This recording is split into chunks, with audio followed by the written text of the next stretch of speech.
Hey guys, it's Darwin here with my weekly Q&A to answer more of your questions. If you want to ask a question for next week's Q&A, you can either leave it in the comment box below or send me a video question over to darwinonthetrail@yahoo.com, and then next week I'll answer as many as I possibly can. Alright, so let's go ahead and get into this week's first question. When you're not in bear country that requires a bear bag or canister, do you keep food in the tent with you, and if so, have you ever had a rodent problem? So, no, I do not. No matter where I'm at, whether it's bear country or not, I always hang a bear bag, and it's not for bears. It's for exactly what you just asked. It's for rodents. So squirrels, mice, chipmunks. I've had more problems with the rodents on the trail than I've ever had with a bear. So it's always smart to hang your food bag no matter where you're at. Lighter or flint on the PCT. A lot of water crossings and some snow. So lighter. I've never used a flint on the trail aside from back when I was in Boy Scouts when I was a kid. So I typically carry the little Bic mini lighters, and I usually carry about 2 of them. I keep one with my cook system, and then I keep one in my ditty bag. Now my ditty bag is a Cuban fiber waterproof roll top bag, so even if everything else gets wet, I'll always have that lighter in there. I know some people that use flint, and flint's cool, but it's just more convenient for me just to flick a lighter. Lots of bushcrafters highly rate merino wool. Do you use or rate merino wool clothing? And if so, what items do you own? So that's a good question, and yeah, I love merino wool. I hike in Darn Tough socks, which are a merino wool sock, and that is absolutely my favorite sock in the world. I like them over Smart Wool. I like them over Right Socks. I like them over all the other brands. And then actually the shirt that I'm wearing right now that I'm hiking in today, and my t-shirt that I hike in most times, is an Icebreaker merino wool shirt. So I love merino wool. It's definitely a little bit more expensive, especially when you're talking about garments like shirts and tights and hats and stuff, but totally worth it. So merino wool has all kinds of benefits. You know, not only is it really great at wicking sweat, but it keeps you cool when it's hot outside, and somehow it also keeps you warm when it's cold outside. And then probably one of my favorite things about it, and why I now use merino wool shirts, is most merino wool is antimicrobial. So if you're doing something like a long distance hike, or maybe an insanely long section hike, and you're just stinking like hell and you have no way to wash your clothes, the shirts don't get that smelly. So you can wear them days on end without just that awful hiker reeking stench coming out of them. And on top of that, they're super comfortable and they dry out quick. So merino wool has a ton of benefits on the trail. So in answer to your question,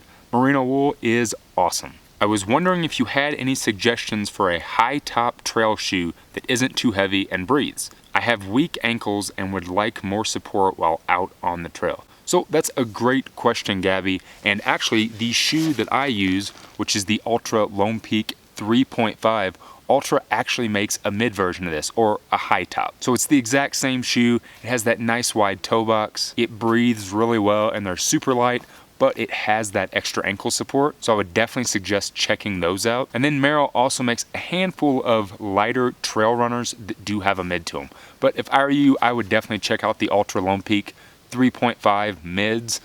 I love these shoes. I've been rocking them for a while now, and they're going to be what I use for my PCT Thru-Hike. I actually recently did a review on this shoe, and if you want to check that out, I'll put it up here in the corner, and you can go see some specs on the shoe, and then, you know, just imagine it with a mid on there. So that would definitely be my recommendation. I know you're planning a PCT Thru-Hike next year, and was wondering if you are following other channels to get a heads up on what to expect. I'm following Homemade Wanderlust as she does her Thru-Hike. Might be worth a look. So Robert, I actually follow Dixie as well. I've been watching her for a couple years now, and I try to follow as many of the YouTube thru-hiking vloggers as I possibly can. You know, not only do I follow vloggers of the trails that I'm about to go do, but I also follow hikers still on the AT. Like this year, I followed Early Riser, which made some amazing vlogs while he was out on his AT Thru-Hike. Appalachian Trail Tales, which is Chica and Sunsets, a really cool couple that watched a lot of my videos, asked a lot of questions in my Q&As, so we decided to follow them this year. So yeah, I always try to follow as many vloggers out on the trail as I possibly can, and Dixie is really putting out some awesome media. And hopefully next year I'll have some 2019 PCT Thru-Hikers watching me while I'm out on the trail. So I have a squirrel trying to attack me right now that's hanging out in a tree. All right, I'll leave. So we're gonna take the Q&A somewhere else. All right, new spot. Now that we won't piss off any more squirrels, let's continue with the Q&A. Have you ever had an encounter with wild animals like feral pigs, feral dogs, or bears, and what to do to avoid them while camping? So I've never really had any run-ins with like a feral pig or a feral dog. We've seen bears on the trail, but mostly it's been out on the AT on the East Coast, and all that's really out there are black bears. The thing with black bears are most of the time they are way more scared of you than what you are of them. So they're super skittish, and usually if they hear you, they'll take off running, so you don't really have to worry about them. As long as you're hanging your food at night, washing out your dishes, not giving them a reason to come into your camp, then you're usually pretty good. Now, aside from bears, I've seen deer, moose, tons of snakes, but no feral dogs or feral pigs. That'd be kind of crazy though. And I've never seen any wild cats, and I know a couple hikers, a couple friends of mine in particular, that have actually recently seen mountain lions while out hiking in Oregon. So that would be really crazy. I probably wouldn't run into one of those. But in a total answer to your question, the only thing that I've seen out on the trail in your list is a bear. And like I said, you usually don't have to worry about them.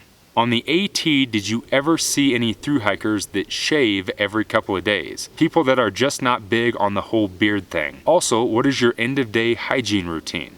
You run across any people trying to bathe daily? So number one, I only know a couple hikers that I've seen shaving, and typically they would only shave when they got to a town. So maybe every 3 or 5 days when they were stopping in town to resupply or take a shower or stay at a hostel, they would shave then. But most people out on the AT just kind of let it all go, and it's that kind of way for most trails. Growing a beard during a thru hike is just, I don't know, it's kind of like a thing to do. Now, I had my beard before we hiked the AT, but whenever I was out there, I definitely let it get a lot crazier and a lot bushier and a lot bigger. But most people with jobs and stuff never really get a chance to just grow a beard, so if you're out there, why not just do it? And if you don't like it, shave it off. Now, as far as my hygiene routine goes on a trail, typically at the end of the day when I get into camp, right before bed, I'll actually take my buff, go find a water source, get my buff wet, and then just kind of wipe myself off. Not necessarily to really take a bath or anything, but whenever you're hiking all day, you tend to get really sticky with sweat. When I'm sleeping at night, I really don't want to stick to myself, stick to my bag, stick to my pad. So I'll just take my buff and just kind of wipe my arms off, wipe my knees off. I'm a side sleeper, so my knees always kind of stick together. So I just kind of wipe myself down, brush my teeth, and that's about it. That's about as much hygiene as you can do when you're out on a trail. And then obviously when I get to a town, say we stop in a hostel, a hotel, or maybe we're just coming through a town that has some sort of a shower source, I'll take a shower, clean up a little bit. The only thing that sucks though is like right whenever you finally got comfortable with being gross and sticky and stinky out on the trail, that's when you go in to take a shower, and then it's kind of awful to kind of relive getting nasty again. So it's kind of this thing that you're constantly battling with, like, well, should I take a shower this time or should I not? And then obviously there's always things like ponds and creeks, especially further up north, that you can jump in and kind of wash off and take a shower in those, which is really, really nice. Especially in Vermont and New Hampshire, we did that a lot. And I didn't really know anybody that tried to bathe daily, like take a shower or something, or like have one of those hanging showers or use soap. But most people just kind of wipe themselves off and then take a shower when they get into town. All right guys, last question of the week comes from Colton, and Colton asks, I recently had a less than fantastic day hike. Long story short, I got lost, hiked through thick briars for 30 minutes, finally found a cornfield which I hiked through until I could get back to my car, then ended up covered in poison ivy. Have you ever had a time where you were just ready to get the hell off the trail? It happens a lot. So not just with a day hike, especially with a long distance hike, whether it's a section or whether it's a thru hike, you go through it all the time, where you're cold, you're wet, you're hot, you're sticky, you're hungry, you're thirsty, all kinds of things that want to push you and push you and push you to get you off the trail. So there's a lot of times that I just want to get the hell off the trail. I want to get into town, maybe stay in a hostel for the night, get some hot food like a burger. You know, sometimes you just get fed up eating the same trail food all the time. Take a hot shower, something. There are tons of times where I want to get off the trail, and that can be a big problem of why a lot of people end their thru hikes. The thing I always like to try to tell myself are a bad day on the trail is way better than a good day at work. So you know, as long as you kind of keep telling yourself that and you're kind of reaching for that goal, you know, if you're doing a through hike, it's all about finishing that trail. You just kind of have to push yourself. Push yourself through those hard times, because the really good times out on the trail, when you come up onto a big peak and you get to see this awesome mountainscape, or you find an awesome pond that you go swimming in, or you make a really great connection with another through hiker out on the trail, and you get in deep conversation and make a friend for life, that is the stuff that's worth it to keep you on the trail. So are there times that I want to get the hell off the trail?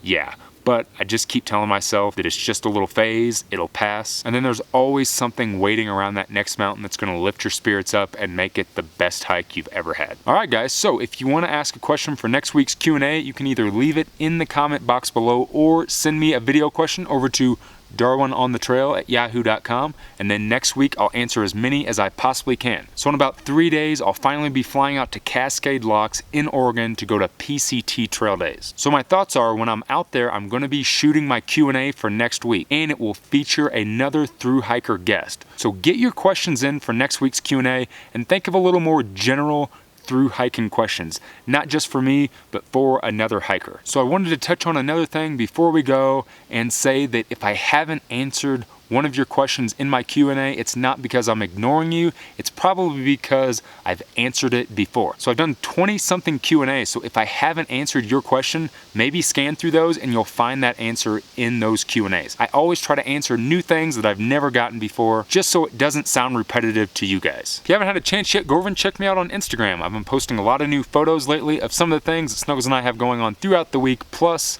some pictures from some past hikes, so go check those out. If you found any value in this video, go ahead and hit that like button, subscribe to my channel if you haven't already. As always, guys, thanks for watching. Now, I'm gonna get the hell out of here before I get attacked by another squirrel.